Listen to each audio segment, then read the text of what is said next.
Hey, this is the Film Tangent Show. Welcome back. Welcome back, folks. Brrr, boom, boom, boom, boom. Woo, woo, woo, woo. Brrr, boom, boom, boom. Well, Fucking West Side Gun. outside of our ad-libbing, Griselda, Bang, uh, bang. and Chief Keef Yeah, ad-libs, we're starting this one off with an R.I.P. that's right. Rest in peace to Richard Lewis of Curb Your Enthusiasm. R.I.P. My friend. I want to read what Larry said about him. Yeah, that'd be great. I haven't heard that. Yeah. So comedian Richard Lewis dies at 76. He suffered a heart attack. Known and beloved. I mean, we've loved Richard Lewis for a long time Yeah. from Curb Your Enthusiasm. Passed away on Wednesday. The comedian, he was recently in Curb Your Enthusiasm. This is what Larry said. He said, Richard and I were born 3 days apart in the same hospital, and for most of my life, he's been like a brother to me. And then he said, he had that rare combination of being the funniest person and also the sweetest. But today he made me sob, and for that I'll never forgive him. So that's it's a good way to go about that. Oh man, that reminds me of of the episode of Curb where doesn't his bird Richard Lewis's bird dies, and then Larry's like, "Sorry about your bird. The good news is I'm still alive." It was something like that, or like the good news is like you're still alive, or I'm still alive, something like I think that. it was Yeah, I'm still alive, like he I'm still said, alive. and Yeah. then Richard Lewis was mad at him about He was it. angry because he didn't care. He was like, who cares if your bird passed away? Yeah, what a great guy, man. Great guy. Loved Richard Richard Lewis. Lewis, man. Yeah, he was awesome. Love him. Yeah, he definitely, like Funkhauser, he made that show something special for Yeah. sure. But it I guess, with that happening, it kind of starts feeling more and more like, like I guess it was a good idea on Larry's part to just be like, this is the last season, Yeah. Yeah. because it's like they're all getting up there age-wise, and now what, two cast members passed away, and it's like, Yeah. well, It you is kind of know, depressing. Like they're all just getting old now, and like yeah. it's like the fun's over kind of shit. Yeah, it is. It is like the fun. So It when really you see is these people sad, man. age, it's like they've been doing this since 2000. They've been doing this for like what, 24 years. Um, Yeah. yeah, I guess it was about time, wasn't Dude, I threw on a season 1 episode like a week ago, it? and I discovered something very surprising. Yeah, what was that? Now hear me out. Uh-huh. Susie was actually kind of cute in the early seasons. No, man. No, Jake. This is the only thing I have to say to this. I'm not gonna say anything else. I am only going to say that I remember when I showed you this show, and you said that then. Did I? Yes. Did I? I don't remember that. Yes. Dude, she actually back then, she's like older now, but yeah, Yeah. those early seasons she was No, she was looking from pretty the good, man. I mean, from Cheryl's the obvious. Like she always yeah, was looking good, but like yeah. I gotta be honest, man. These are I these was are like, the because I'm these are used the to her in the things. newer seasons where she's just Yeah, an older woman. I mean, no offense to old people, but it's like, hey, look, like I'm a young man, and I'm about to out you. yeah. For better or worse. Uh-oh, Like I s- what's happening here? like I said, dude. From the very beginning, you were putting eyes on Susie. You were Was like, "Ooh, oh, I don't this one, remember. Susie." I don't remember that, This is a fact. man. And not only that, but I think the last thing I think that another comment that you made was about how you were like, "Oh, Cheryl's looking better now." Like, I I do remember that one. That one's no. See, I remembered that one, and I think I was capping, dude. Like why am I why am I saying like why am I saying God. TikTok shit? Oh God, what the fuck's happening to me? No, I think I was. that was idiotic. That's not true. Because I was watching this season 1 episode this past week, and I was like, Yeah. man, Cheryl was looking mighty fine. But Well, for if you're rewatching the show, I guess for those fans of Curb Your Enthusiasm who are fans of Susie, I guess wait till you get to that. What is it? That like Halloween episode. what happens in that one? That's one where I remember where like Larry Jeff was putting ice on what's her name, on Cheryl, and then Larry Oh, found himself putting ice on Susie. I remember, oh, what and was he that? was The like one with the spank he was like bank, having like nightmares. I think so. Yeah, where it's something like like that. Cheryl popped in. Yeah, exactly. That's what he said. Yeah, Yeah, that's right. yeah. That's exact. That's that episode. The Halloween episode is that episode. What a masterpiece! Like that show is so good. So many classic bits. Like Yeah. that show is brilliant. Honestly, like that show, something that what I love about Curb, because I was rewatching one of my favorite episodes, early episodes, is the Porno Gill episode with Yeah, Bob that's a Odenkirk. great episode. It's That's Bob a Odenkirk. great episode, man. That's the one where the lady so wants them to good. take off their shoes, right? Yeah, there's so And many that guy great keeps bits. his watch. That guy keeps his watch when he has to come back into the house. Yeah, there's so Yeah. many great bits in that. I'm gonna just keep an eye on my volume here. I think it's pretty good. There's so many fucking great bits in that episode. Yeah, the shoe not taking off the shoes. Then he knocks over the vase, and she's like, "No, but the rules don't fucking apply to you, do they, Larry?" Yeah. The Tabasco shit. Is that the same episode? No, it's not, is it? No, it's not the same episode. That's not the same episode where they think that he's like abusing Cheryl. No. No, that happens in the episode where they're playing poker and he offends that guy, I think. Oh, okay. Oh, yeah. He's like, you were a cunt. Yeah, I was specifically trying to not say that. Who cares, man? Who gives a shit? He's like, you. He just keeps saying it. He says it like 4 times too. He's like, you are a cunt. You cunt. It's just like, oh. Everybody. It's just like this, like everything just comes to a halt. Yeah, it's like the energy sucked out of the room. Yeah. It's great. Yeah, and like the B plot in the Porno Gill is the golf ball, where he doesn't bend down to pick up the golf ball. It's like the guy. Oh, that's right. The guy drops a golf ball and it kind of rolls like toward Larry. I told you that I had like a thing like that in my life, right? Yeah, wasn't it? Yeah, wasn't it at school or something? It was at school. What happened? I forget. It was at school. You're unlocking a memory here. I don't remember who the other person was. I really don't remember who the other person was. I think it was like I think it might have been a gentleman whose name starts with R that we knew. No, it wasn't.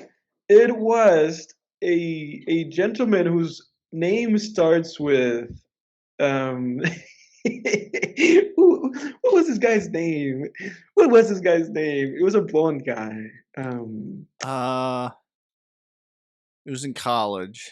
His name starts with R. It's a blonde gentleman who was a year ahead of us, and his name starts with R. And yeah, I can't think of it. But what was the story? But the story was that I think he dropped like a quarter. Like I was crewing on a film, and I don't remember if this was like the first or second year, but I went to the all crew meeting. They, when we're at school, they had these things where a couple nights before the weekend that the film was being shot, basically the whole crew met, shook hands, talked about what the game plan was. So I was there, and we were having this all crew meeting, and this gentleman. I think he was like the script supervisor for this film, because he was in the editing department, and I think he was a script supervisor, and we were all there, and he dropped money. He dropped specifically, I think it was like a quarter, and it basically landed in between the two of us. Yeah, but slightly like closer to me. Right. So it's the same exact scenario, basically. Yeah. And he and I both made eye contact, and I did not pick it up. Like, Wasn't I was it? just like, Wasn't it? Didn't his last name start with an R? Wasn't it that guy? I don't know. I don't I remember don't what want his to like last name name was. drop him Exactly, I on don't the want to pod name drop him, especially because we were talking about this. But I don't remember what his last name because was. it was like such a small ass school too. It's Yeah, like but this gentleman also had a YouTube channel where he yeah, reviewed yeah, yeah, movies. yeah. Him. Yeah, Yeah, that's it worth was it. him. Yeah, it was him. Yeah, Yeah. That's what makes Curb so great though, is it tackles those kinds of moments where it right. the whole show is just one big am I the asshole Yeah, subreddit in yeah, yeah, sitcom form. It's just yeah. it really is a show about etiquette and like what because and what's brilliant about that show is there's certain times in that show where I'm on Larry's side. I'm Right, like because you do find 100% on yourself his with side. Larry a lot of the time. Yeah, where you're just 100% on Larry's side. You're like, fuck these people, man. But then Yeah, there's other times where I'm like, Larry, you're being a huge asshole. asshole And I for feel like in sure. this new season, Larry is like almost 100% asshole in this Really, new he's like one. off the wall. Yeah, the He's first off the rails in this new one, it's which funny. works because I feel like it's part of his sort of. I feel like Larry has a fall arc because you could say Yeah, Larry's exactly. a No, it's flat his arc progression. character. Yeah, like with divorcing Cheryl and everything. Yeah, it's like so a little bit of writing 101, I guess, for listeners. It's like there's a flat arc where the character doesn't change, right? So think of like you could have it good or bad. So think There Will Be Blood, where it's like this guy is an asshole at the start. People push on that throughout the movie to try to get him to A movie change. that we've seen recently for this podcast, Paddington. Paddington. Yeah. Exactly. Or it could be, yeah, Paddington's a wonderful bear. And it's like people push on him the whole movie and try to get him to change. Mm-hmm. But they kind of change people around them, usually, is how it goes, right? Mm-hmm. Or I would make what I'm arguing for right now, though, is I think it's easy to say that Larry is a flat art character. I think He goes down. there may be an argument for a fall arc, which a fall arc. So it's different than a corruption arc. A corruption arc is like It's like Breaking Walter Bad, White. Yeah. where he starts off good, or The Godfather, right? Michael and The Godfather, where they start out good and then they have a fall from grace. A fall arc is they start bad and become worse, basically. So like The Social Network is a good example of a fall arc. Magneto in the X-Men prequels is a good example of that, where they have a lie that they believe at the beginning and then they believe a worse lie, right? So I would almost say that Curb is sort of maybe a fall arc in that, I think maybe I might be reaching here, but it does seem like Larry is just even more hard-headed in this season, where there's like every episode so far, I've just been like, Larry, what the hell are you doing? Yeah. Or like in that first season, it was more nuanced. Like if you look back on earlier seasons, and Yeah, now it's just like, that's what I was Larry, gonna what say. the Yeah. hell, man? Yeah, because that's the thing. Like when you first start watching that show, you find yourself, like you said, having a lot of instances of just being like, I'm actually on his side. Like and then it's like less and less and less and less Yeah. and less.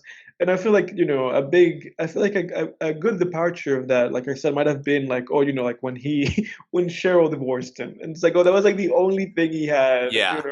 And She then was it just keeping him keeps grounded. progressing. Yeah. Yeah, just keeping him grounded for sure.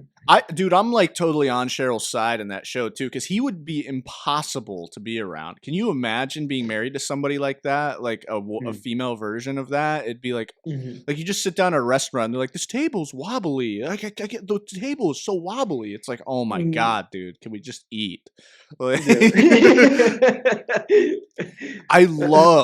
thing I love in the new season is that woman that he's dating. Oh yeah, the lady at the very first episode. She's a great addition because they do such a good job. She is so true to life with just like a person that's just like, ugh, like you don't want to be around. Yeah. So it keeps you on his side because there's like a foil that's like worse than he is, But honestly, like when you watch that show, I'm eager to see where they take that. Because when I watch the show, I'm like, she is kind of a female Larry in a way, where it's like he kind of seems like he belongs with this person in a way. Yeah. But Would it surprise you if they go like, oh, the show's over, but now we're gonna do a spin-off and this lady's gonna be like the star or something like that? I mean, yeah, that would shock me. Yeah, Doesn't Larry doesn't seem like the type of person that would go for that. I mean, yeah, he's a very Larry has artistic integrity. He's similar to like integrity.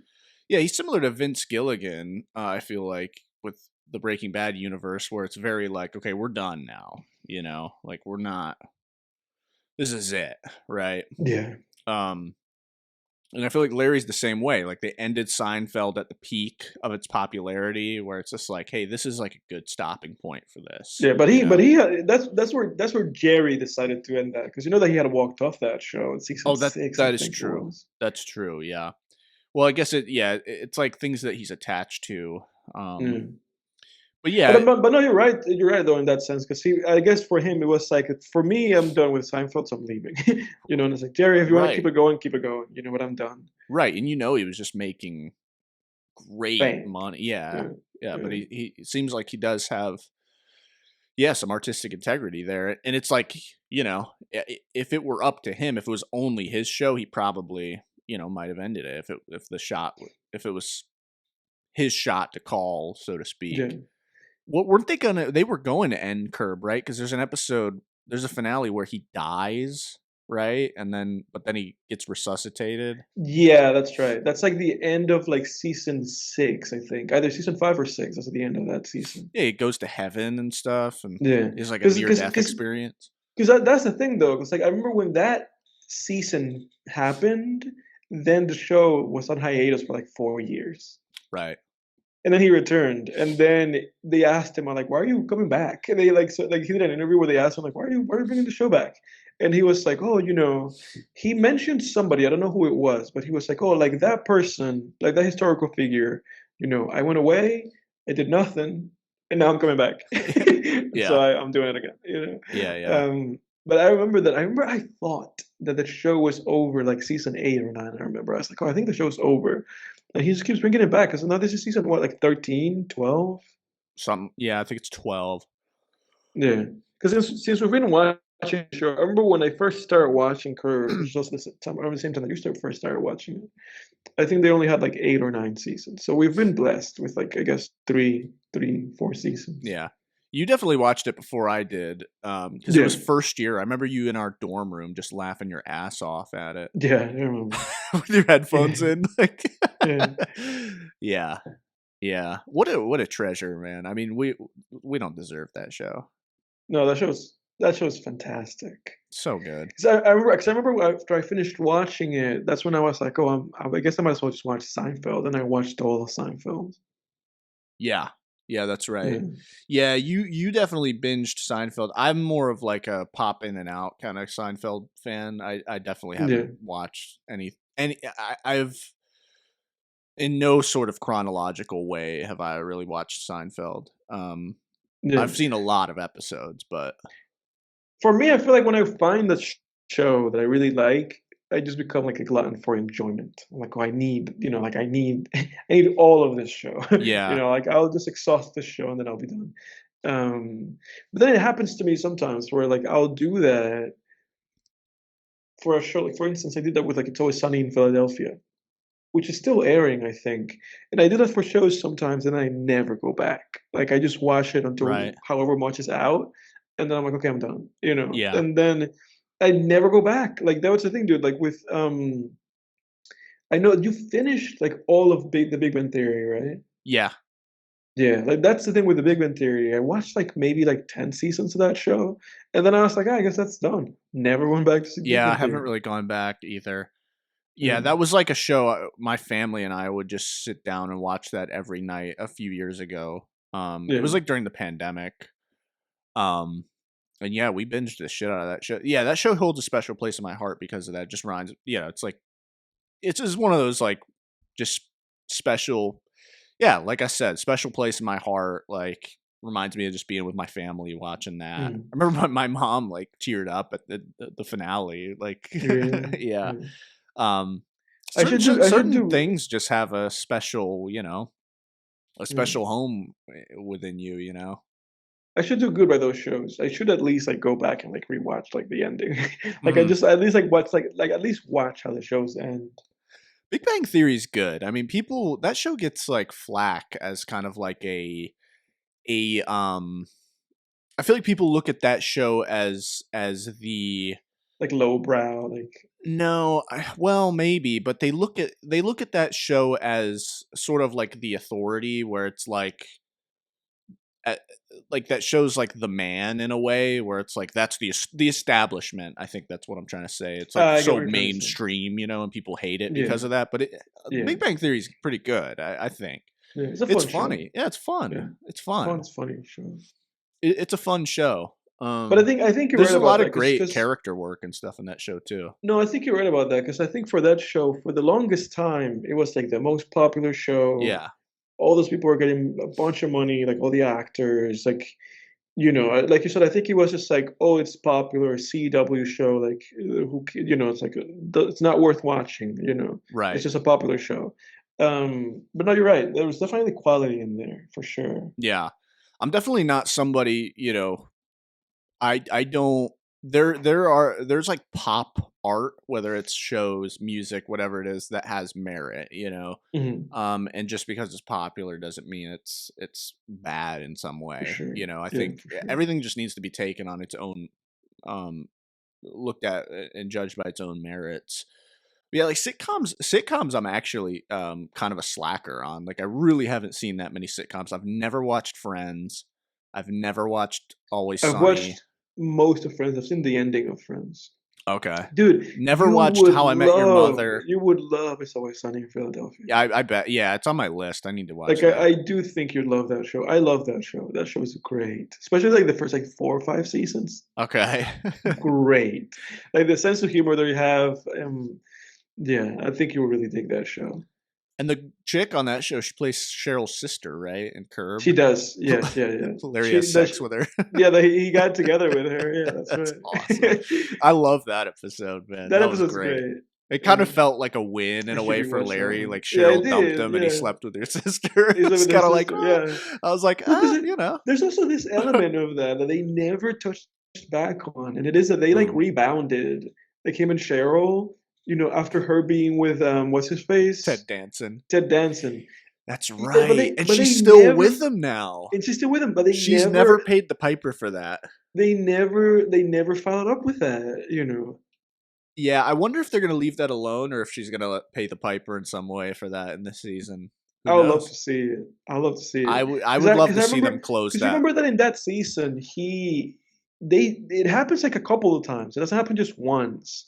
Yeah. And then it never gets acknowledged. Like Ted doesn't, it just never gets acknowledged. So I would Right. love to see like that go somewhere. Yeah. And Ted Yeah. is sort of an antagonist in that show. He I is. obviously don't have anything against the real life actor, but in the Mhm. character in Curb is like kind of he's sleazy. Yeah. Yeah. It's like you start dating your friend's ex-wife and then you Yeah. sleep with her. And then he also just acts all better than thou constantly toward Yeah, that's Larry. the thing. Yeah, and And but it's people love him. mhm. People love Ted Danson. It's like one of those things where it's like he's literally it's like the mirror image of Larry. Yeah, he's yeah, exactly. He's everything Larry isn't, kind of. Yeah. So you kind of root for For me, it's like I root for Larry. Larry's Yeah, more for of the sure. everyman, and Ted Mhm. is like this, Holier Mr. than Perfect. thou. Yeah, it's like Yeah. no one really. Larry tries to explain it in one episode where it's like he's a dirtbag. He started dating my ex-wife. Who does that Yeah, to he his did. friend? To his friend. And not only that, but also I feel like there's also that episode that anonymous episode where it's like, oh, but everybody he's like mad because it's like, how is it that it's anonymous if you told a lot of people and everybody knows that you donated that wall? You're just like Yeah, doing this so people know, so people see you as like some good guy. yeah, And you make me look bad because my wall has my name on it and your wall says anonymous. right, right, Yeah. right. Yeah, exactly. That Yeah. show, yeah, that show. There's such good writing and character work in that show because you could watch that show and just think it's like silly and like I mean I don't think anyone would watch Curb and think it's lowbrow or anything like that, but I do think we all kind of might take for granted how for granted For how granted. how actually brilliant that show is on like a human level, where the character work in that show is so strong, and Yeah. it's just, it really is brilliant. I'm gonna miss the hell out of it, to be honest Yeah. with you. Yeah. Um, So one in a generation, that man. yeah, Yeah. yeah, it's so I feel good. like the only person in that I can think of that I can compare to Larry David, like the only other comedian that I feel like this comedian was like a reincarnation of Larry David while Larry David's still around, was Louis C.K., honestly. Yeah, Yeah. I could see that. Yeah, because well, yeah, the show Louie is fantastic. Yeah. I still watch that. Yeah, there's so many good episodes of Louie too. Yeah. There's scenes in that show that I'll go back to and just rewatch, like the diner scene where Louis gets punked out on a while he's on a date. Yeah, that's right. That scene is so good. I don't know if I've ever seen something like that captured so well on screen, Mhm, where it's just watching this dude really get punked down, like in front of mhm. I think that really is every guy's worst fear, to And he be put it on punked, there. not only Yeah. punked down, because men don't want to be punked down, but punked Yeah. down in front of a woman that you're Yeah. interested in. That, oof, Yeah. like that is everyone. I think that is the worst fear of a lot of guys. Yeah. Yeah. And He put it in there. He recreated it. He put that in there on the flesh perfectly, yeah, you know. yeah, that was so well done. And that actor, I don't know his name. He's in The Sopranos though too. Mhm.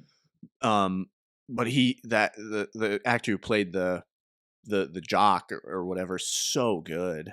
Yeah. He's scary in that scene, and then they sort of Yeah. humanize him later in the episode. But he's like, he's scary as fuck in that scene. When's the last But time you got your ass kicked, Louis? but Just wondering. that's the thing that I think about, where it's like, it's, not that he's like Larry in the sense of like the comedic approach, Yeah, but I guess it's like in the sense of like comedic brilliance, yeah, and just like creating things. You're like, oh my God, like he really put that in there. Um, Shame all the things that ultimately that he did that kind of made his career go the way that it did. But right. man, he was on a roll. Like that guy was just creating like so much like wonderful stuff with Horace and Pete, and with that and all the comedy specials, and it's quite something. The Louis didn't have a proper ending, did it? No, that show just Yeah, ceased to exist. because I don't even remember what was the last episode. The one with Jim Florentine. That was No, one of the that was that one was of the that later episodes. I know was one of the that. later episodes, but it wasn't even one in like the last season. That was like the season before last, I think. One, like, I I could don't have recall sworn that was the exactly. last season. I don't know. I don't think so. But I could be wrong. I don't know. I think it was. Um, but yeah, I don't remember, Regardless, like, I don't remember how that show, like, I don't remember what the last episode was. I no. think it probably had to do something with like him and maybe Pamela, because I know that those were like things that were going on in like the last seasons of the show. His relationship with her. That was But so yeah. well written, man. Like that's another scene of Louis that I rewatch all the time, where Pamela's where Louis like telling her like, I'm in love with you and I want us to be monogamous and stuff, and she's just Yeah. kind of explaining to him like, Yeah.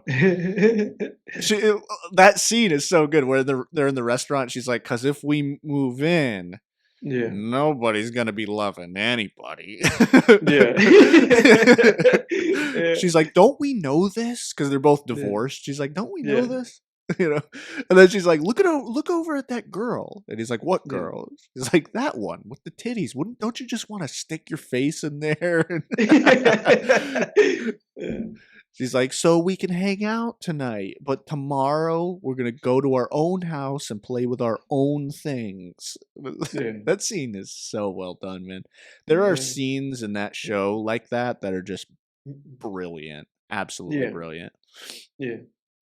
I remember my heart really broke too during that show when that he meets that girl who works at a bookstore or whatever, but doesn't she die or something? What are you talking about? He meets her in a bookstore and he asks her out on a date, and for a second you think she's gonna say no, and then she's like, No, of course, I'll go on a date with you. Yeah, and then I'm blanking on this. yeah, she's like a really sweet woman too. And then something bad happens to her though. I forget if she dies or something really bad happens I to don't her remember. though. I know that he meets a woman she's like a foreign woman, so they don't speak the same language, I think. I And don't remember and there's that like one. there's like subsequent episodes about that. There's like 4 or 5 episodes just about that. It's about him dating this foreign woman, and and then I know he gets his heart broken at the end of that. I remember that Yeah. because I remember there's a scene that always sticks in my head because then he goes out. He's like all sad, and he has that doctor that is like very nonchalant, and the doctor I was gonna is bring like that with up too. yeah, the doctor is like Ricky with his Gervais. dog. No, it's not Richard. I'm not talking about Richard Gervais. I'm talking about like Oh. another doctor that he has later on, Oh, okay. and he meets with the doctor, and the doctor is like walking his dog, and his dog only has 3 legs. And basically, the dog just tells Louis, like, get over it, man. Like, you should be happy that you had like the chance to be with that woman or whatever. Yeah. But yeah, I remember that. I always think about that stuff. Yeah. Yeah, the scenes that make me laugh so hard every time I see them are the ones where Ricky Gervais, his doctor, like is like messing with him and tells him that like you're gonna die, and then Oh he's like starts laughing. He's like, I'm messing with you. yeah. He's like, you're suffering from fat loser gingeritis or something. Yeah. And then he'll like get other doctor. There's the one where he gets the other doctor in on it too. And then the other doctor's laughing at him. There's the one like there is that one where he tells him that he goes, your heart shit itself or whatever, and you're gonna die. There's a lot of stuff in that show. Like what was it? Um there's that scene where he's going to like his therapist and he's just like yapping about his problems and his therapist falls asleep. You remember that? Oh yeah, yeah, yeah. Yeah, there's self-deprecating humor in that stuff, and that's great, man. I've thought of that before. Like, what if you had a therapist and you kind of caught them not listening or something? That'd Yeah, be pretty funny. yeah, no, it's really fun. But yeah, I was thinking about that episode of Curb too the other day, where his therapist tells him to give Cheryl an ultimatum. I remember that. Yeah. He's like, "Well, you know who wouldn't say that to because you know what she can't say is the guy that said that is a pussy." Yeah, that's right. Oh, that's so good. And it's funny because he gives her the ultimatum, but it's like, dude, you didn't need to do that. Yeah. Like, you didn't need to do that at that point. She's You into idiot. it. Yeah, Yeah. she's into it, and then he just goes like, "And I want you to move back in." And she's like, "Really? Oh, And you have okay." to, And then he's yeah. like, "And you have till Monday to decide." Yeah, it's like, dude, why did you say that? You idiot. You massive idiot. I feel like that kind of goes with pretty well with the whole modern like red pill sensibility, where there is this kind of movement that it came even before the Andrew Tate shit, where it's like there's this whole thing in that whole red pill YouTube sphere where it's like you gotta like lay down the law and be like create ultimatums and set these rules and stuff. And it's like, well, you want to have boundaries, but there is a lot of shit like that. I swear that advice has probably been given on a red pill channel where it's like, give her till Monday to decide. You know, it's like, Monday. no. It's like, oh, but what if it's Monday? What do I do then? Right. And it's like, no. Yeah. tell them next Monday. Right. Yeah, it's like, and it's like, no, she's not gonna think you're cool for that. She's gonna think you're a fucking weirdo. Yeah. But anyway, yeah, welcome back to Film Tangents, everybody. Make sure You're you saying that now? yeah, I know, right? Make sure you don't like the video, hit unsubscribe, unclick that. Don't comment, or if Yeah, you comment and delete your message. Yeah, deactivate that bell notification so you never get notified ever of a new episode. Yeah. This is how we should. We'd really appreciate it. This reverse psychology thing that we're doing. Yeah. This is really the way that we should start the show. Right. Yeah. If you are thinking of donating any money to the channel, don't. We don't want your dirty. Don't give us blood millions money. of dollars. Yeah. Yeah. But yeah, welcome back, everybody. What you got for topics, man? You got any topics you want to go into? I got some here. Something that I wanted to talk to you about. and obviously it's something that's kind of been cooking over the past 2 weeks. It's that Vultures album. Did you listen to that? I listened to some of it. Yeah. What did you think of it? I I've had some time to process this. And I feel I guess it's probably So for it probably context, we're talking about the new Kanye and Ty Dolla Sign album. yeah, and I was going to basically like preamble this by saying, I've been somebody who's known about, Kanye West for a long time. I've been a fan of his for a long time. But the thing that I wanted to say is that obviously we don't support or endorse or, agree with any of the nonsense that guy's been saying for the past few years. No, he's I don't know. unhinged, man. Yeah, yeah, no, the guy's been unhinged for too long and he's been saying too much horse shit. And obviously we don't agree with any of that shit. Did you see But the interview with him in the airport recently? no, Oh, no, I go did not. watch that, dude. He is off his rocker, man. Yeah, He no. is out, dude, that guy's out of his mind.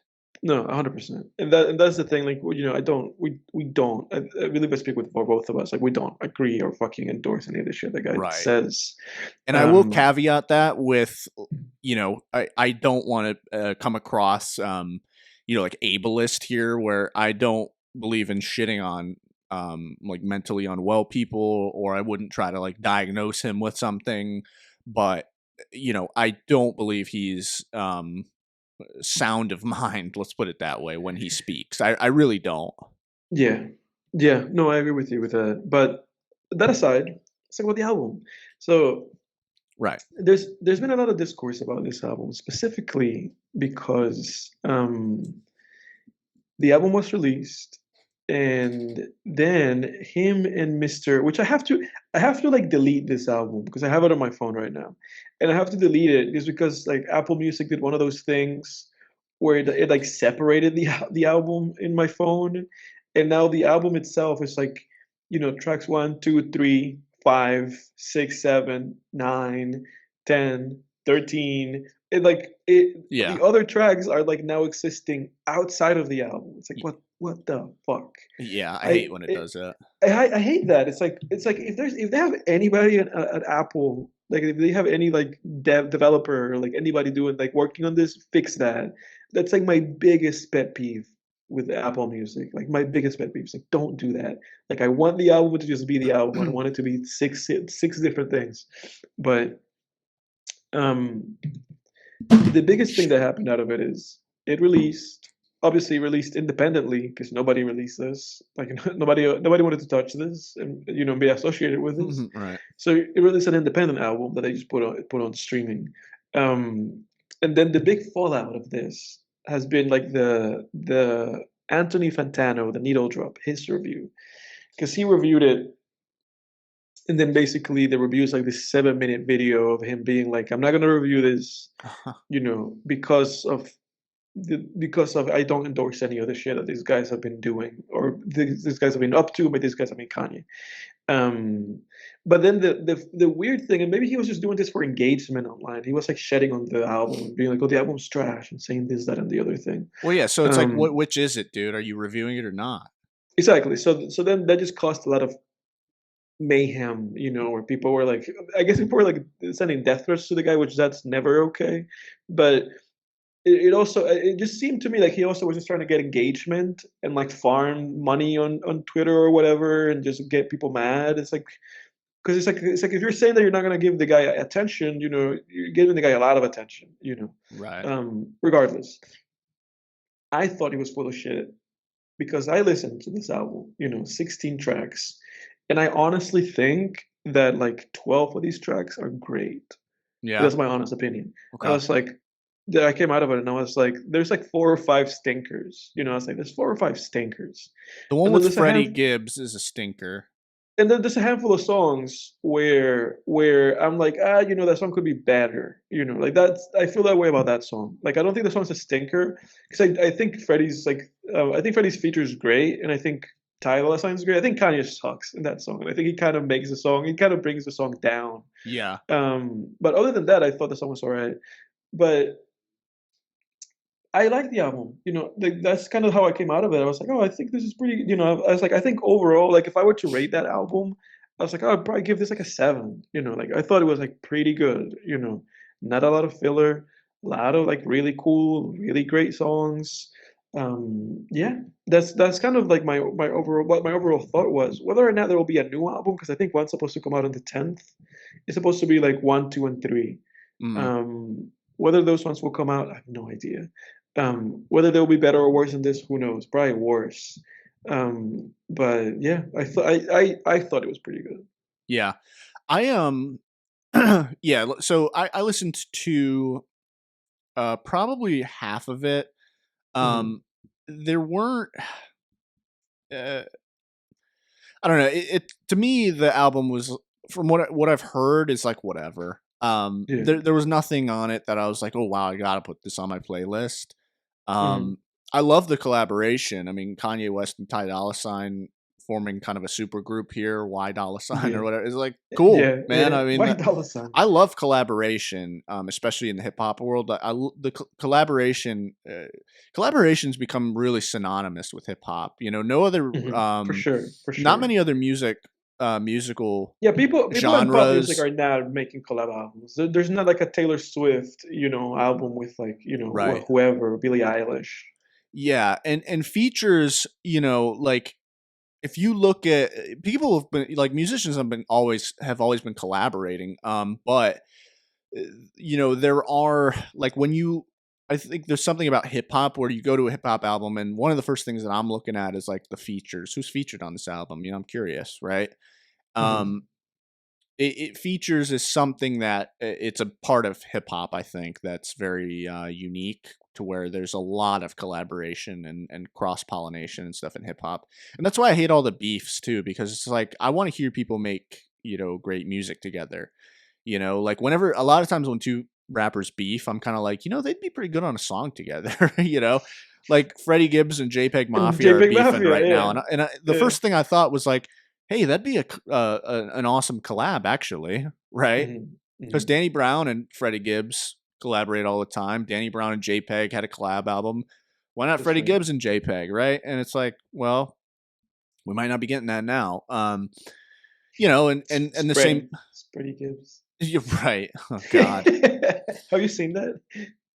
what, Spready Have you Gibbs? have you seen his Spready Gibbs? Is it online? Like, is it available? His ex-girlfriend posted it on Twitter, Well, and then no. her Twitter page got like deleted. Yeah, because I remember you and I talking about this on a podcast last season. But is the image? I mean, I don't really want to see that, but is the image It actually exists. accessible still? It exists. This is Wow. the thing. When you and I talked about it last season, it was because she said that he did that, and Oh, that's that's where people right. started calling him that. But then she posted a picture The of it. receipts. She posted the receipts, and then their account got terminated. But obviously, people screenshotted it, and Oh, my eyes had the tragedy of glazing over this image really? because Of gazing into it. JPEG Mafia posted it. Oh, wow, wow. Oh shit. So was that what kind Yeah. of got it started? Was No, that's not. That's not. That's just oh, he been did that another. in retaliation, kind of. That's just been rolling on top of everything else. Wow. That is, so you gazed into the abyss, dude. I gazed into the You abyss, gazed into the void. and it gazed back at me. You gazed into the black hole. Yeah. Oh God, that's horrendous. Yeah, what's up with that? Because Drake, his cock is out there now too. It's like, what is going on with I, don't- this shit? I don't know. These I don't rappers, they know. gotta cover up, man. Yeah. They gotta. I don't know, but yeah. Why Dollar Sign? Yeah, I don't know, man. A lot of what Kanye's doing these days is just not really for me. I think it's Yeah. not bad. There's nothing in there where I'm like, this is fucking trash, and it's like, but it's just not for me. Like, the Yeah. gospel I feel stuff that. is not for me. I don't Yeah. care for that. I've always been for it. I appreciate it. Yeah, I don't know. It doesn't. I don't know. Nothing against it. It's not. Yeah. No, I get it. I'm just I not get. I into get it. it. I get what you're saying. I guess for It's just you, not Kitsy pleasing to my Ghost is ears. where it ended. Kids see ghosts. Yeah. Kind of 'Cause is. Yeah. since then has been the a lot of the gospel and fusion stuff or the shit that he's doing now. Yeah, there's some stuff on Donda that I like for sure. Yeah, But yeah, Jesus is King I couldn't get into at all. I don't like that album really at all. yeah, Yeah, I don't know. A lot of what Kanye is very hit or miss for me because I went back and re-listened to Yeezus yeah. like a couple weeks ago. I listened to you just like a few days ago. Really, that's Yeah. that's so funny. I still think that it's a perfect album. I have no issues with it. It's so with Yeezus, it's like there's two songs on there that I like. I think Blood on the Leaves is a great song, and Yeah. Guilt Trip is probably my favorite Kanye song. That's the first song, right? No, that's not the first song. Guilt Trip's like toward the back, Yeah, yeah, I know which one toward it the is. end. That's the one with Cuddy. So you're saying you don't like Bound 2? Not really. Bound It's 2 is incredible, dude. I Bound mean, to, I it's dude, pretty good. I don't love it. it's incredible. Bound 2 is an incredible song. I'm not gonna hear slander. You can take that slander somewhere I'm else not for slandering Yeezus. it. I don't think it's a Yeah. bad song. I could take it or leave it.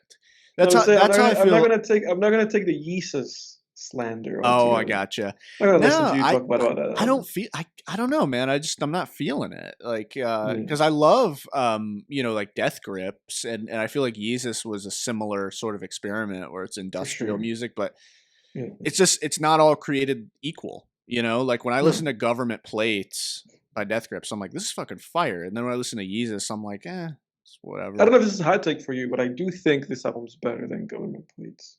Wow. Really? Yeah. Yeah, for sure. That's I don't know. Government Plates to me is like the album that I have the least appreciation for it of their discography. Really? Okay, interesting. Interesting. Yeah. I mean, what about the powers that be? What That about it? that's better than Yeezus. I think I would say it's different because this is the thing for me with me for Yeezus that for like Yeezus I think is kind of a perfect album where I really don't think like you get what I'm saying where it's like I don't have any gripes with it. I don't think any. I'm looking at this track list right now. I am a god, new slaves, hold my liquor, I'm in it, blood on the leaves, guilt trip, send it up, bound to. I don't think any of those songs are bad. Mm, Like I would not skip any of them. I think they're all great. So I don't have I don't have it in me to say that anything's better than it. Than just saying like I appreciate that other thing in a different way, or just saying that I think the powers that be. I would say this is probably just I think they're probably just it's an album of the same quality. In me thinking that there's also no songs I would skip on the powers that be. And I mm. love that album, Yeah, that no. double album anyway. Yeah, there's no skips on the powers that be.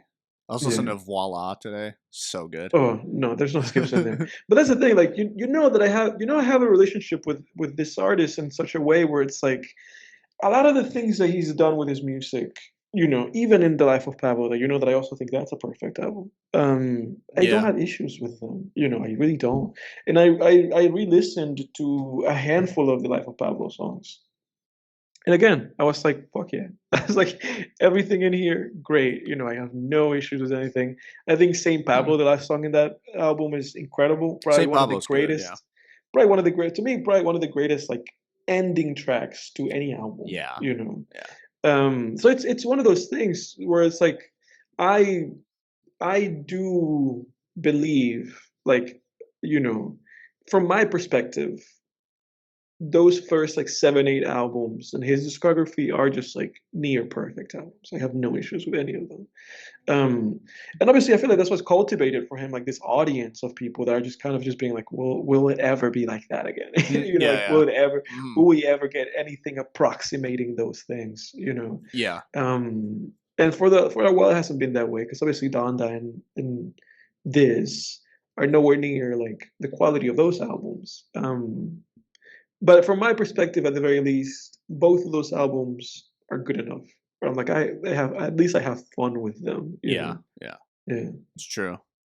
Yeah, yeah, for me Kanye it's just very hit or miss. Like Kanye, I yeah, guess the best way to describe it is he has some songs that I just love that I think are fantastic songs. I mean, ones mm, that come to mind off the top of my head, like Guilt Trip. I think is his mm, like that's my favorite song by him. I think I think that's an incredible song.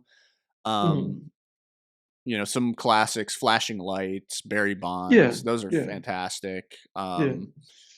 Let me see. Good morning. Yeah, that's a good Woo! one. Champion. Spaceship is a great one off of the first Good life with album. T-Pain. Yeah, that's a good one. Can't But tell me nothing. yeah, but then there's other ones where it's just kind of a lot of his music. I'm just kind of like, I don't know. It's just not. There's something about it that doesn't agree with me. Where it's like, Yeah. I don't know. It's like food. Where I don't know. Like for me, like if to use a food analogy, it's like Chinese food. Where for me, Mm-hmm. people are craving Chinese food, man, out here. Mm-hmm. And me, I'm like, when people are like, so like if I'm, I used to work in an office setting before I started enjoying the luxury of work from home life.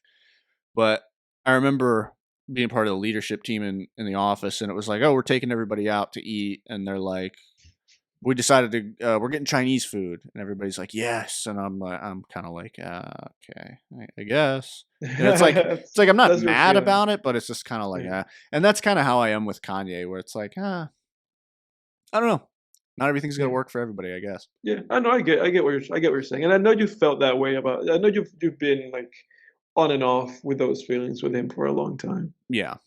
Yeah. Whereas, some other people who do similar things in hip hop, like Death Grips, I can Yeah. get down with like most of their music, You right? know Kid what's Cudi, funny? I can. I wanted to mention that. I wanted to mention this with you.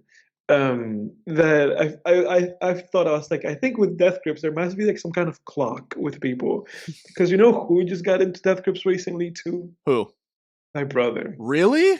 Yeah, he told me Wow. he was like Edward, it finally like clicked. He was like, I've been Really? enjoying them. He told me he's been enjoying them like in his own way. He's like, I've been enjoying them, and he told me about like he mentioned like Hustle Bones. And I was like, great. And I told him, I was like, dude, it's like, would you know that Drake also in the last like 6 months, it's also clicked for him, so I'm it's bumping them constantly ever since yeah, the so concert, dude. yeah, so it's fascinating because I was like, oh, maybe there's something, maybe there's something. There's a switch But that yeah, gets flipped, man, and you can't unflip it. yeah, but yeah, man, I don't know. That's kind of the relationship that I have with him, though. And yeah, I don't know. I feel with like because I don't think in hip hop, obviously Death Grips aside, I don't know if in hip hop I have a relationship like that with any other artist. Like Cudi's the only one that comes close to that. But then the thing with Cudi is that I feel like Cudi, and this is obviously my opinion. I think Cudi, for me, Cudi's a very hit or miss Mm. artist.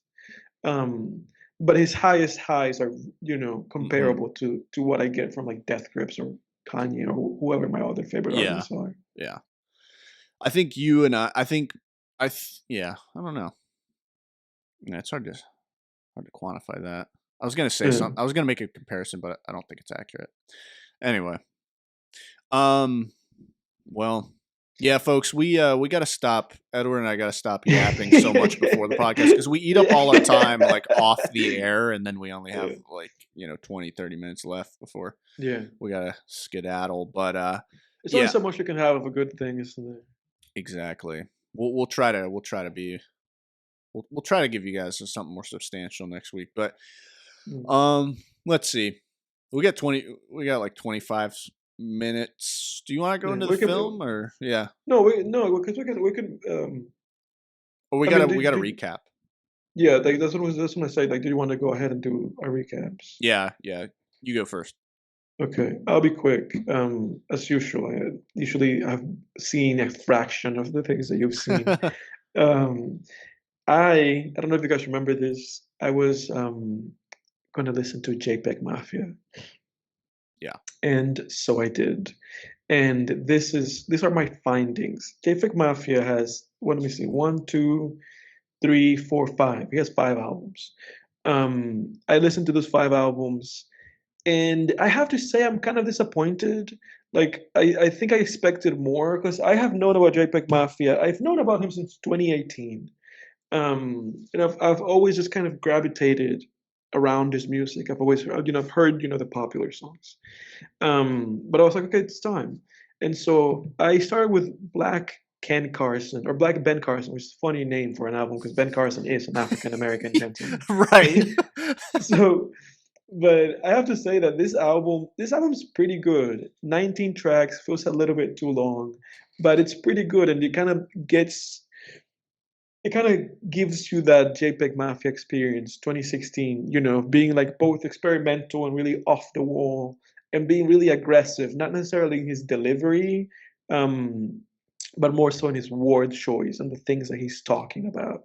So he's different from Death Grips in that sense, even though people have pigeonholed him and compared them to them. Maybe so much so because the album cover to Black Ben Carson looks like it could be like Stefan from It Death does, Grips. yeah. It's a bald guy with a beard. Um, but I have to say this is pretty good. The first song, Drake Era, is pretty good. And then I really liked the trio of Black songs, specifically Black Ben Carson, Black Steve Austin, and Black Stacey Dash, which is also an African American woman. I thought all those songs were great. I thought this was a good album. I didn't think it was great, but I did think it was pretty good. Yeah. Um, I'm gonna add but then I those to listened my to playlist. Veteran, which I feel like Veteran is like the album that most people would be like, oh, that's where it's that's the Jpegmafia album. 19 songs, and I was heavily disappointed with this album. Really? It's Okay. yeah, it's 19 songs, but it's 47 minutes. So the songs are actually pretty short. It's like 2 3 minute songs at most. And I just kind of found myself listening to them and just being like, I didn't like that. It's a minute and a half of nonsense and experimentation and bloop bloops, bleep bleeps, and Yeah. like, dude, like the first song of this in this album, like 1539 North Calvert, like that's the best song in this Yeah, album. I like that song. Um, Baby I'm Bleeding, the song number two after that one, Panic Emoji, 1488, Rainbow Six, like all those are pretty good songs. Williamsburg's a pretty good song. But I just I found myself feeling like, or I came out of this album thinking there's as much bad as there's good in this album. And honestly, that I thought it was just kind of okay, like an okay album. And I was like, oh geez, I really I kind of expected more, especially after I knew of this album because Fantano gave this album a 9 out of 10. That's since he gave this album a 9 out of 10 in 2018. That's how long I've known about this shit. So I guess I just came into this album with like preconceived notions of like thinking of like, oh, this is gonna blow my mind. And then I was just kind of like, it's not as good as Black Ben Carson.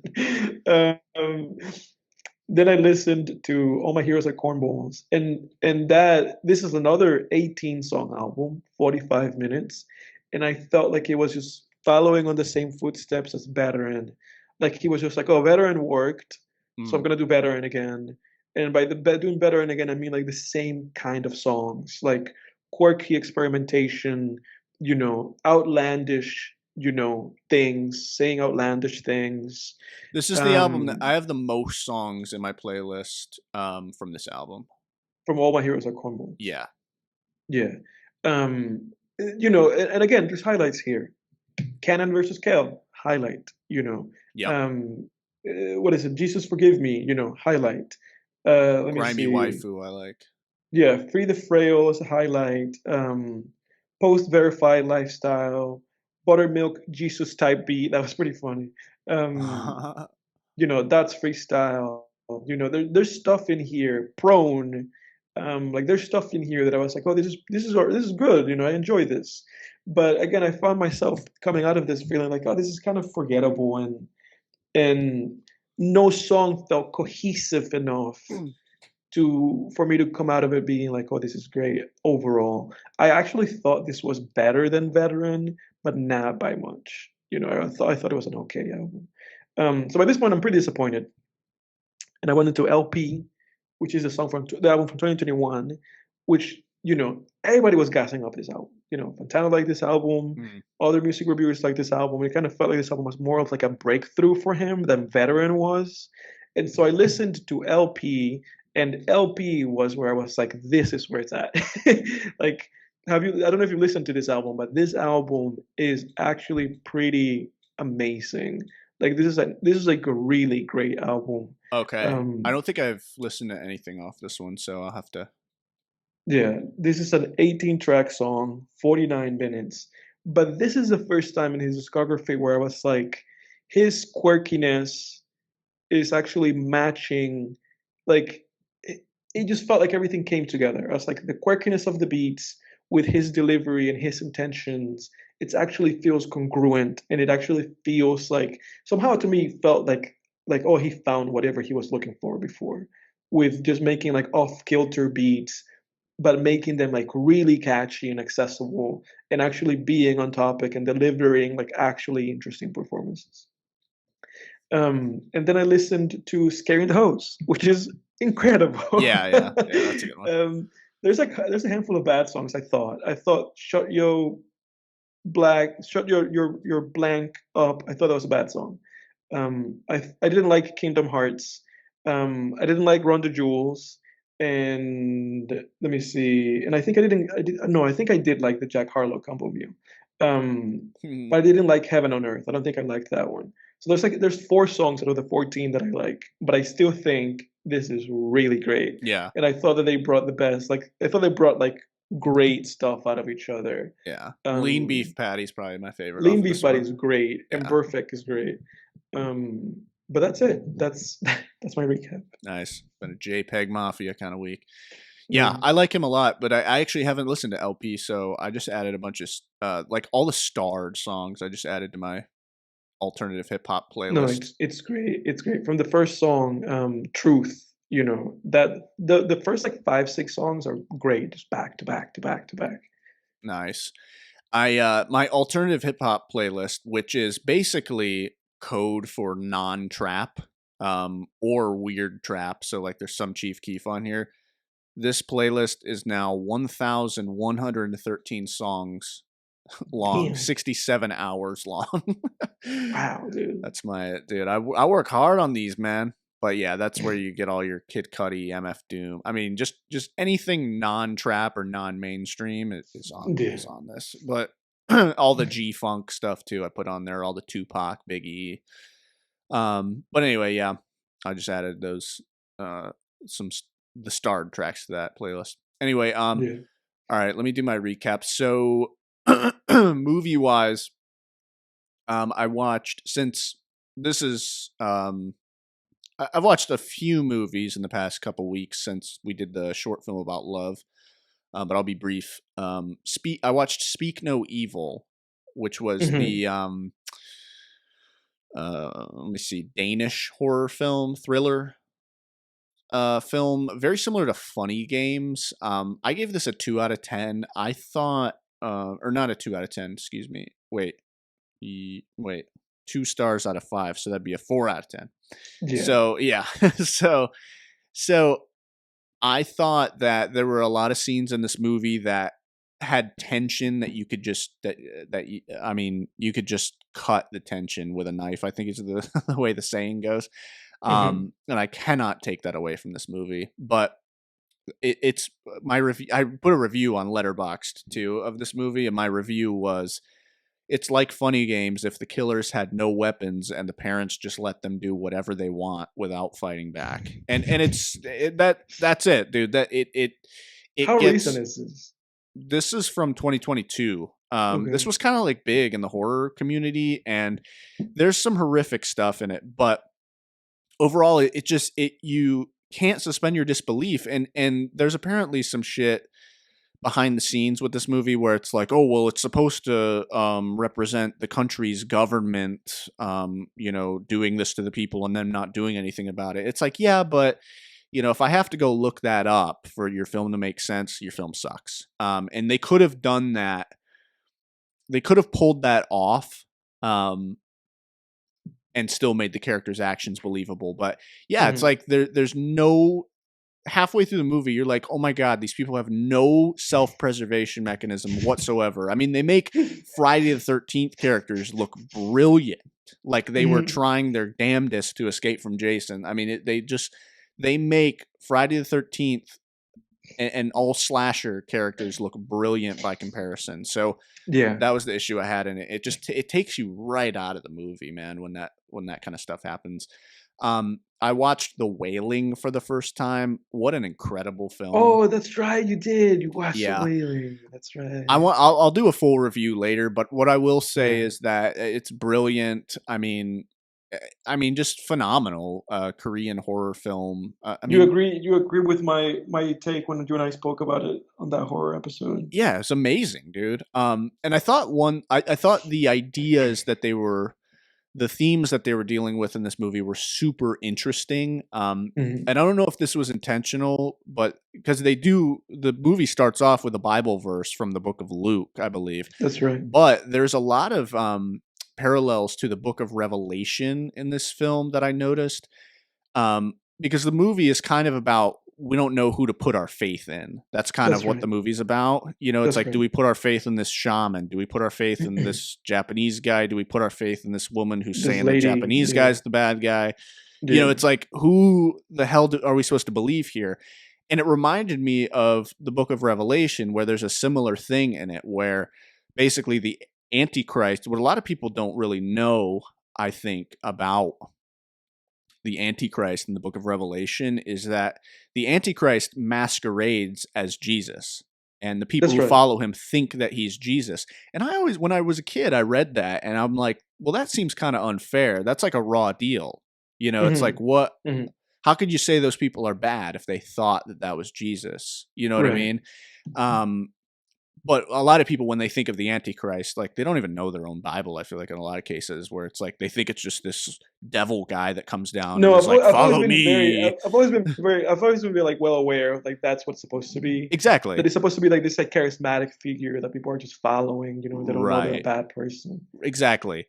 And Mm. it is kind of I found that I'm really curious and I haven't looked it up, but I'm really curious if that was something they were thinking about when they made this movie.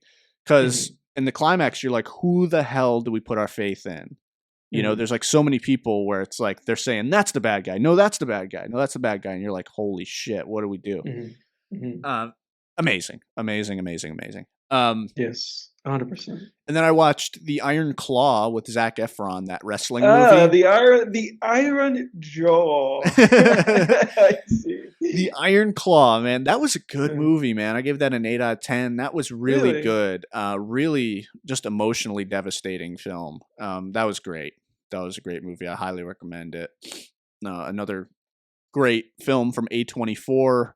A24 is fighting the good fight against, Yeah, yeah. you know, it's giving us A24 was a needed force in the midst of remakes, reboots, Marvel Marvel films, all movies. that Yeah. shit. We need an A24 to give us our generations like Shawshanks and, you know, Yeah. all that kind of stuff. We need real Yeah. original films and great dramas and great horror films and things that aren't Marvel movies or reboots and Yeah. shit like that. And A24 delivered again with this movie. I know that they're the distributor, but still.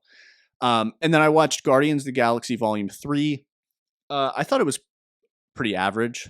There I've were been a, looking forward to that. Yeah. there were I a haven't seen lot of that yet. flaws with this movie that Yeah. I thought there was a lot of great stuff, but there were a lot of flaws that kind of dragged it down for me. And that's all I'll really say about that. 6 out of 10. And then I watched Unhinged with Russell Crowe, where the road rage movie. Yeah. Oh, that's right. That's right. I Yeah. was disappointed by this one. I thought this was very average. I gave it a 5 out of 10. Okay. Similar to what I just said about Guardians. Similar problems where there's like some good stuff in this movie and a lot of good tension and stuff, but it's also weighed down by a lot of. It's very just by the numbers, cliche. I've seen this before, and the whole time I was just like, I want to watch. It reminded me a lot of Breakdown with Kurt Russell, which is a great Hmm. movie. And Yeah, that's right. That's right. the whole movie, I'm like, I just want to watch that, like, because that's a much better version of this movie. Did we Or watch Cape that? Did I Fear. recommend you that, or did we watch that for the podcast? I recommended you that, You right? recommended that to me, and I thank you Yeah. for it because that's a Yeah. fantastic, Yeah, that's a good movie. underrated thriller. Yeah. And yeah, this movie was like it wore its influences on its sleeve, where it was like Breakdown seemed like a very clear influence. Duel, which I also watched Hmm. based on your Hmm. recommendation, I believe. Yeah. Yeah. And I thought there was a lot of Cape Fear in there as well. 3 movies that are far better than this one. I still have to see Cape Fear, and I know you've recommended that to me. Oh, fantastic. Yeah. And then I think it was last night or the night. No, it was the night before. I watched The Crow for the first time. Oh, I've seen The Crow. With, have you? Brandon Lee. Yeah. What did you think about that movie? You don't have it logged on Letterboxd. No, I know it's one of the because The Crow is one of those movies that I forget that there's movies I've forgotten that I've seen, and that's I forget to put them up there. My impression of the movie was always that it was kind of like very punkish, edgy, decent time. I always felt disappointed in the pacing of that movie and the action sequences. Yeah. And obviously the tragedy happened in that film where that's the film that Brandon Lee passed away in because there was an accident with like one of the weapons that they used. I didn't know that. But that's a movie that he passed away in the set of that film. Oh wow. Yeah. Okay, yeah, that's so why I didn't recognize that guy because he hasn't been in anything recently.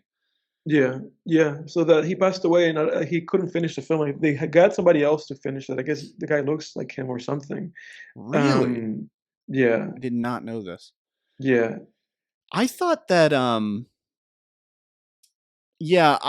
I thought that like his performance, he's playing like this Deadpool kind of character, but he just lacked charisma.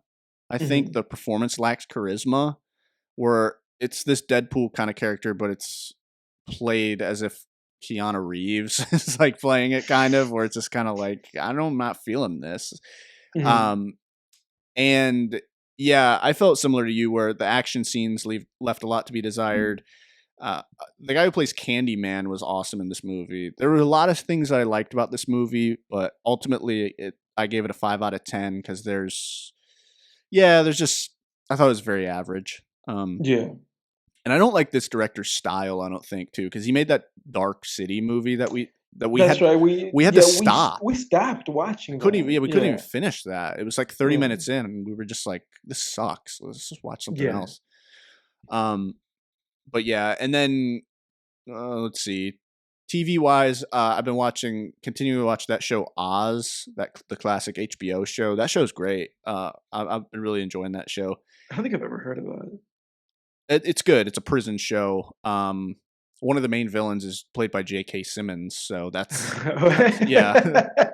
already like awesome. That's pretty good. It's really good. The guy who plays Mayhem in the commercials, he's in it too.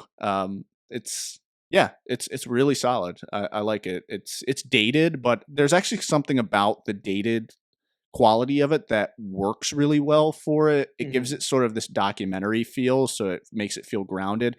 And I will say that show was really ahead of its time because there's certain visuals and things that they do in that show that, with mixed results, but that are very Kubrickian and Lynchian, that are really cool, that were very ahead of its time in terms of television.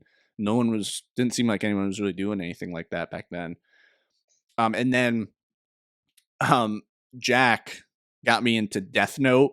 That's right. Fucking binge worthy. We can't stop watching it. It's just like how far along are we're you? Like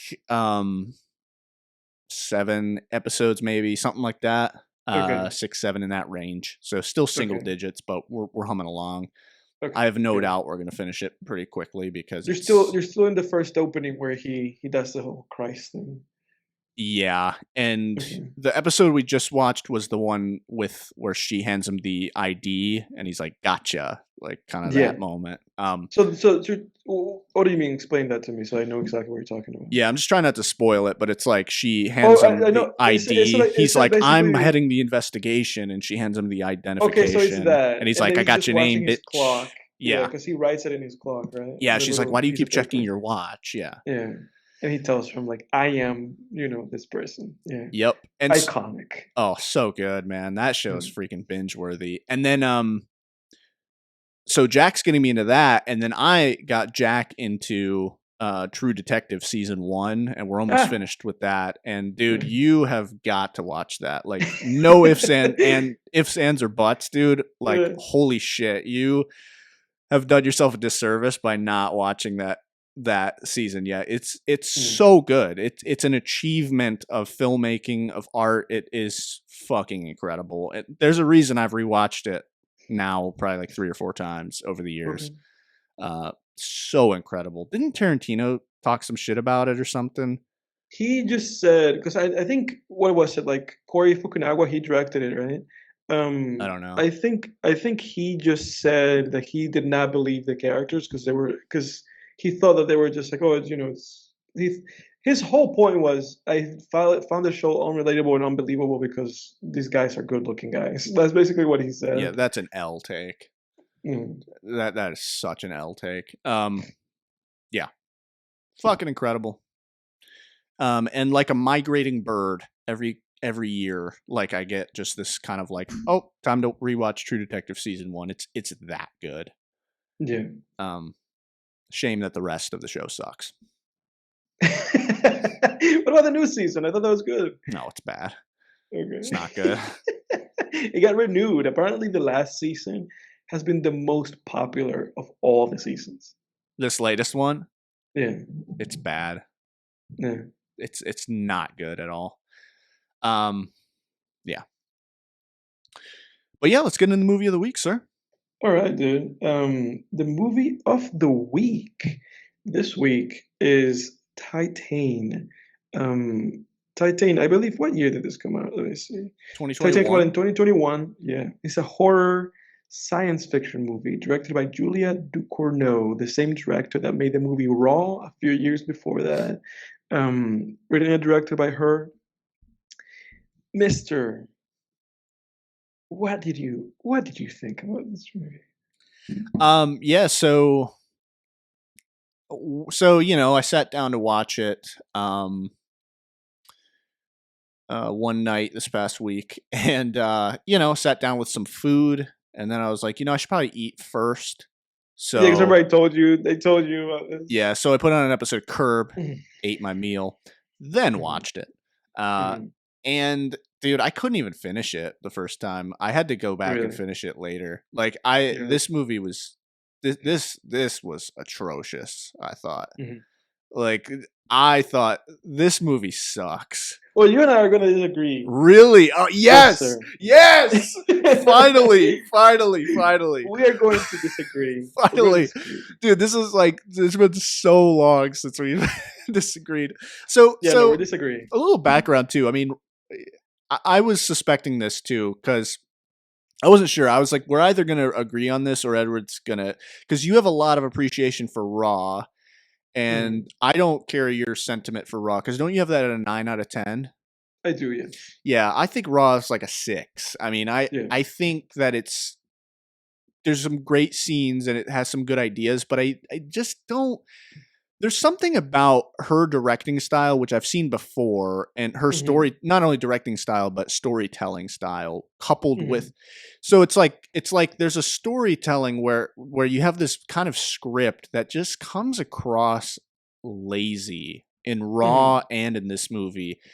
And then she tries to mask it. It seems like, I'm not accusing her of actually consciously doing this, but it just mhm, comes across that way to me as a viewer, where it's feels like she's masking kind of a bare bones lazy script mhm, with this sort of slow and artsy fartsy directing style, and I'm just like, mhm, I'm kind of like, I'm not buying this. Like you can't just skirt some of the basics of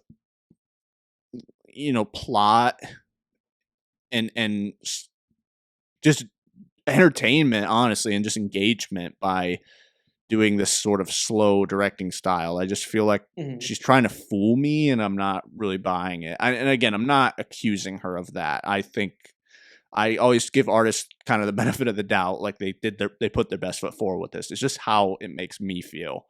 mhm, And with Raw, yeah, it's like I felt, again, there were great ideas in that movie and there's some good scenes, but it just felt like there was a lack of engagement where it's just like, this isn't really going anywhere. It feels like this is all building up to one kind of moment that ultimately is somewhat shocking, but it's also kind of not that shocking.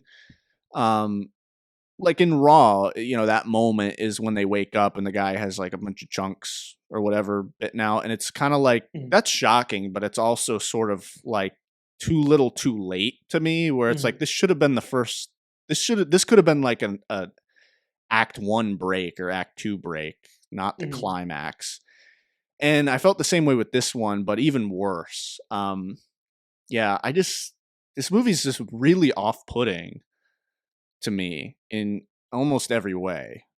Where I don't know, it's hard for me to even. It's like, what the fuck's going on? And it's funny because on Letterboxd, I thought the description on Letterboxd was a mistake because the description on Letterboxd of this movie is like a grieving firefighter is Yeah, surprised when he it's so finds that his strange, isn't son it? came back. But it's like Yeah, and I thought that was a mistake. But then when I it's was watching the movie, I'm like, oh shit, that's happening it's part of now. that. Yeah, it's part of the movie. Yeah, and it's funny because when the movie ends, the actor who plays the grieving father, he gets first billing. His name's first, and then her name.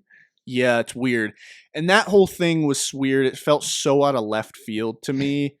I Mhm. just don't know what she was trying to say with all of that. I don't really care either, to be Yeah. honest. Like I Well, know I can give you my No, I'm take. curious to hear your take because that's the thing. That's how I felt at the end of this movie, where everything's so off-putting. Like she is so just gross in this movie. Mhm. Like everything's just gross and weirdly off-putting. But then you have this stuff with the firefighter, and again, it's just this like minimal dialogue, and it's almost like again the director thinks that she can skirt Mhm. around and not make things believable because everything's so subtle with Mhm. the dialogue super minimal. Everybody's really Yeah. quiet and just staring at each other. And it's like, no, Yeah. you're not cutting it. That's how I felt. I'm just like, you're not cutting it right now. Yeah. This doesn't fly with me. Yeah. And yeah, the shit with her dancing on the fire truck, that was off putting. Like that was weird. Yeah. Her making out with him at the end was weird. The having sex with cars is so fucking weird and just it was just dumb to me. I don't know. I was just like, this is dumb. Yeah. And then the whole movie, I'm at least want to see what the baby looks like. I'm like, is this gonna be Mhm. some freaky weird car Cronenberg baby? No, it's just some regular ass looking baby with a metal spine. And it's like, fuck Mhm. this. When I saw that, I was like, fuck you, movie. Fuck you. You didn't even deliver on the Cronenberg creature. Like, Yeah. fuck off. I thought a car was gonna come out of there. I thought it was gonna be like Bumblebee or something. Like, oh, Dude, it's a car. yeah, you know what I Yeah. thought of while I was watching this? I'm like, is this the origin story for Pixar's Cars, where it's like this is how the car race? This society like began. Yeah, like this is the first talking car, and then they took over or something. They Yeah. started self-replicating. Yeah. But Well, talk about it because I don't have much to say about it. okay. I knew when I asked you about an hour and a half ago, when I asked you, I was like, like how much do you want to talk about this movie? Yeah, Because we're already short on time because we spent like an hour and a half talking before we started doing the show. recording. Um, I knew I sensed that I was like, no, he didn't like the movie very much And I because you were showed like, my I don't. hand. I showed my You were hand. like, I don't have much to say. Here's what I have to say. I thought if I thought the ending was very striking. Because obviously we start with this young girl whom clearly has a father who either sees her as a nuisance or as a bother. Maybe he didn't want to have her. Maybe he wanted to have a son. So he's just kind of like fed up with her, and she's clearly just trying to get his attention. So this is a child trying to get their father's attention, and their father's a prick. And then the accident happens. Clearly the dad's fault. Um, and because of what he did, he ends up scarring his child for life. And my interpretation was that he created kind of like this idea or this feeling inside of her where she was like, where she was like these things, like a car, like a metal thing, because I have this metal plate in me, it almost felt like she was like, this is closer to me than my own father, Yeah. and and this thing won't hurt me, because it's like, it's a mechanism, like what hurt me was my father, it wasn't the car, you Yeah. know. So I feel like there's that element, of it. And then we see what she's doing for a living, all grown up, right? And she's like having these interactions, and having these very, charged scenes with cars. So it just kind of draws these parallels, between her father and the cars and what happened and what. And it's fascinating that then we cut to her in her house, and then we see how she relates to her dad. There's a lot of long takes in this movie, and a lot of like wide shots, just showing people doing things, and we can see that her father just completely ignores her.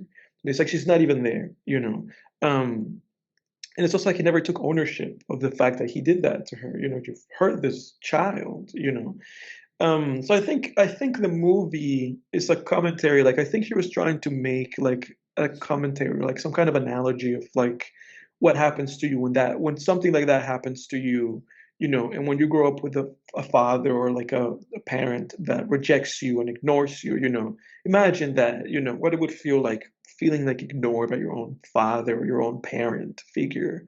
Um, so I was like, okay, this is kind of what she's trying to say. This is kind of what the movie's trying to be about, you know. And then obviously, then we have the element of, well, now she's pregnant by a car, which is weird, Yeah. And me, I always love weird shit. Like I always love weird shit, or like not even like weird shit, but just like kind of like putting on top of like a plot or on top of an idea, just putting something else on top of it that is like, oh, this is, this person is a werewolf or something like, oh, this Yeah, I woman's, did too. it's, yeah. So, I love stuff like that. So I was kind of fascinated by it. And then she becomes wanted because she starts having this like shifts in her personality. She starts killing people. Um, so now she's a wanted criminal, and I found it fascinating. She was like, "My out to this is that I'm gonna make myself look like that missing person," and Yeah. it's fascinating because then we reach there was it basically that whole thing then was basically just like the preamble or like the prologue to the story of the movie, which is really about her faking being that guy's son, the firefighter guy. Right. Because then the next hour of the movie is that. I Um, thought to butt in for a second. I thought the scene where she kills like everybody at that party was pretty cool. It that's reminded pretty me. It cool. reminded me of that movie Martin quite a bit when he's Yeah, running yeah, it around did killing remind me of people that. like a Yeah, so lunatic. he's running around just killing people and be like, oh, that's what she asked the guy. I was like, how many of you are there here? And he was like, well, it's me and this guy and that other Yeah, guy. It's like, oh God. that was pretty good. Um, but again, she goes back to her house, and again, her dad, her dad doesn't give a fuck. Like he knows that she's gonna run away. He doesn't give a fuck. He doesn't look for her. Nothing. It's almost like he wanted her gone. Like leave. And so the next thing that we have is that she's now living with this guy, this firefighter guy, and I found it fascinating because then you have a character in the firefighter gentleman. We have a character in him that is so destroyed emotionally Yeah. at having lost his own son that he's just looking for anything that's going to fill that void. And obviously she's on the other hand just somebody who's running away, and she wants to feel security and like somebody has her back, because I feel like for her she's just felt like, I'm out on my own, my father doesn't, you know things, probably wishes I didn't exist. So to me, this movie was really just about acceptance, because then in finding a father figure who is not her father, in finding this father figure, she also, had to kill who she actually was. Mm. And then part of that was the fact that she was hiding that she was pregnant. She's a woman, and just like hiding all these things about herself. So I think ultimately that section of the movie was ultimately about, those two characters, the dad character and her character. It was just basically the trials and tribulations to both of them accepting each other for who they were, And that's where that I thought the scene where she dances on top of the fire truck. I thought that scene was really fascinating because that was basically the moment in which she goes back to being the person that she is, Mm. and being like, this is who I am. I love dancing on top of cars, and I'm a woman, and they were all looking at him because she was pretending to be a man and being like, this is a freak. Yeah, that was actually a really well done moment where Yeah. their reactions were so believable. Exactly. They were all like, what the fuck? The way the wheels just turned, like those extras or what I mean, those actors, I mean, were playing the Yeah. firefighters were Yeah, they great to did that great. They scene. did great. Yeah. Yeah. But again, I mean, the firefighter guy, he let that one other guy die. That guy like exploded. He let that guy die because he was like, this guy is trying to get in the way of me having my son. So I just found the movie like really fascinating. And then just having that element of her character of just being like embracing who she was. And then he finds out that she is a woman and she is pregnant. And he doesn't kick her off. He doesn't kick her away. He just tells her, he's like, whoever you are, doesn't matter who you are. To me, you're my son. So it ultimately, and I think that was the climax of this movie, was ultimately them kind of presenting themselves to each other and just being like, this is who I am, and him not walking away from her and being like, okay, I'm going to help you deliver this baby. Nobody's helped you.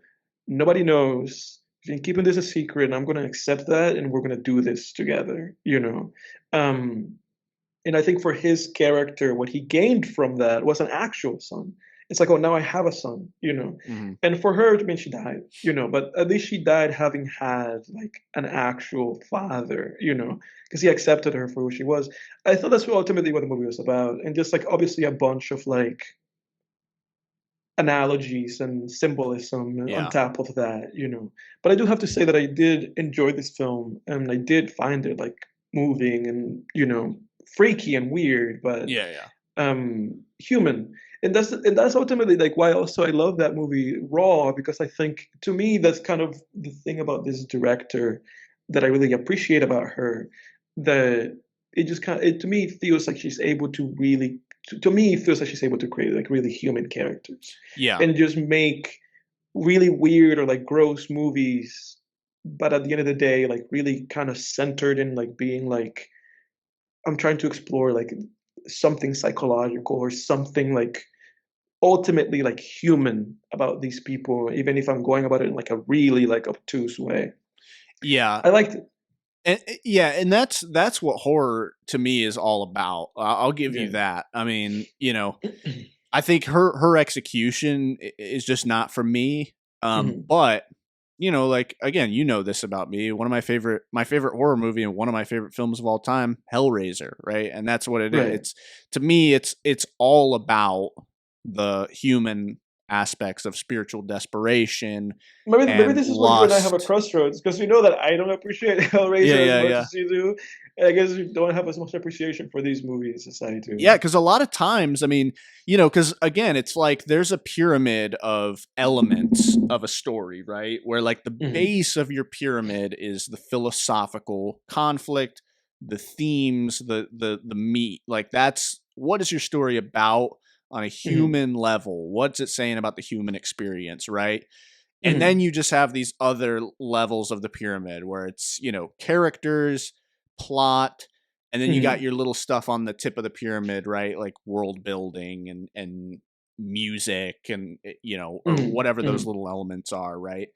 And what I'll say about this movie is I think a lot of movies or stories in general, the problem is they have all that stuff kind of on the top of the pyramid, but that base is kind of, like what's missing. Where this movie for me is the opposite. That base, it's like I knew, even though I kind of didn't really care what too much about it because the other stuff on the pyramid wasn't being met for me, but I knew like, hey, there's a human story being told here, right? At the base of the pyramid. And with Raw, I completely got it, right? But then I feel like those other levels of the pyramid are just kind of missing something for me with her films. I understand that. And that's the thing. It's like, you gotta just that's the thing with story is how many aspects of this sort of pyramid are you hitting, you know, I think is what story and just art in general is kind of all about, right? It's like, you know, and again with like Hellraiser, you know, it's like, hey, maybe sometimes it is just about that skin that the movie's in, where it's like, I just don't care for the skin that this is in. And for me, what I will say about Titane is I've never really cared too much for sort of horror that deals with objects. So to me, that's always been the territory of, you know, like you think of a movie like Monster House, where like the house is evil, right? And it's actually a thing, you know. To me, I don't know, that was my introduction to that. So it's always felt very goofy and pulpy to me. Where like Stephen King does that a little bit. He has like Christine, that car. It's a great movie. And I'm just, really, is it? I've it's a just, great movie. That idea just doesn't tickle me. Like an and evil this car. this movie, you know, is in the same lineage, but I think it's a great movie, you know, and I think maybe that's also why I have appreciation for this one, where I don't have like that kind of like, I don't have that association that you have with that stuff. Yeah. Where, you know, to me it's just really cool. Like to me, I'm like, oh, this is great. It's really cool. And because, you know, because of that, I feel like I watched this and I was like, oh, I completely buy into this. You know, it doesn't feel like goofy or like, you know, but I can see how that can be the case. Yeah, something about it to me is very pulpy. Like I know Stephen King has another short story. I forget the name of it off the top of my head, but it's like a haunted washing machine or something, or piece of industrial equipment. And to me, it's just goofy. Like, I don't know, there's something pulpy about that. Like, you know, I don't know, like Annabelle too, that doll. It's just a little goofy to me. Where, I don't know, it's like, where I can buy something like Terminator because there's a sci-fi element there, but I don't know. There's something about object horror. I don't know if that's what you'd call it, where it's like an evil car, an evil, a demon possessed factory machine. You know, I don't know. It just it bumps for me really hard. Oh, I love it. And that's it's a preference thing. I love the evil car movies. Yeah, I don't know. It bumps for me.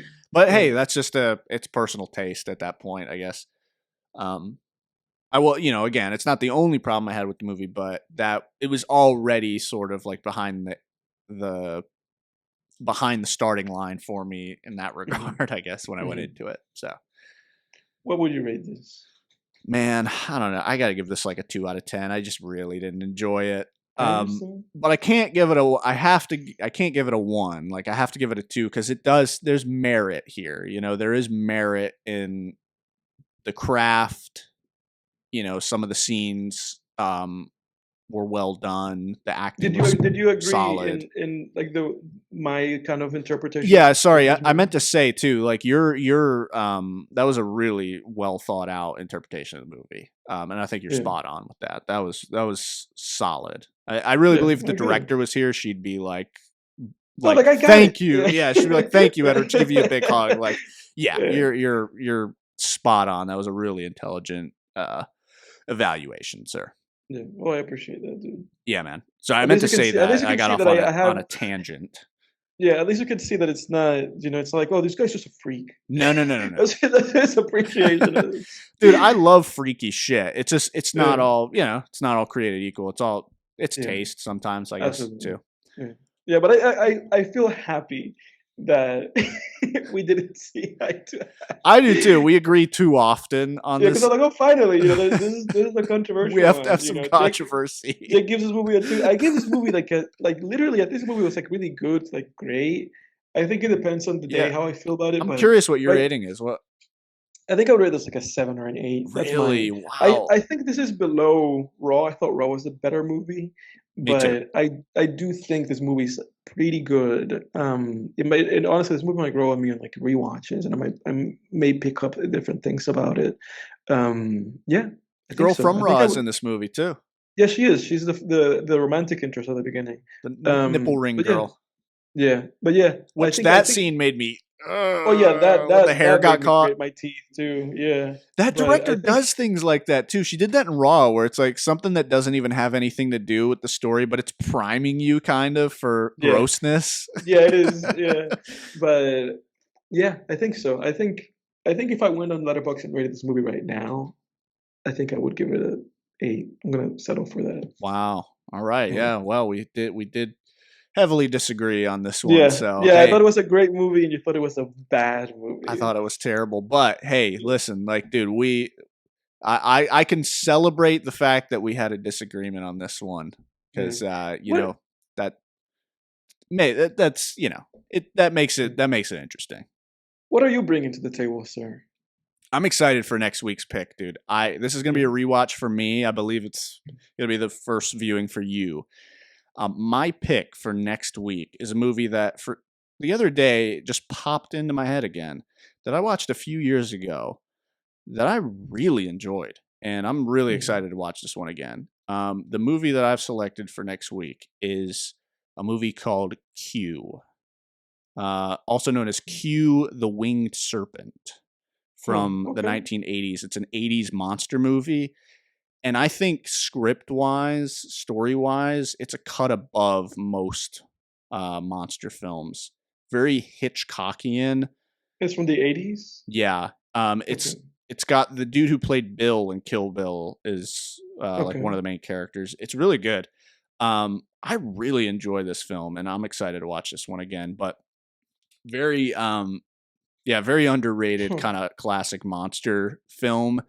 It's sort of Hitchcock meets a 50s, but it's in the this was actually made in the 80s, but it's like Hitchcock flavor meets the flavor of the 50s stop motion animation monster films. So that's Yeah. next week's pick. Q the Winged All right, Serpent. dude. I think you're gonna like I'm it, man. excited. I just looked at the poster. This looks really exciting. But It's a yeah, dope poster. everybody, I think that's it for us. We'll see you guys next time. I hope you guys enjoyed this very heated Jake and I disagreed episode of Film Tangents. And we'll Um, see you next week, folks. Thanks for listening. yeah, that's that. Next time. See ya. See ya.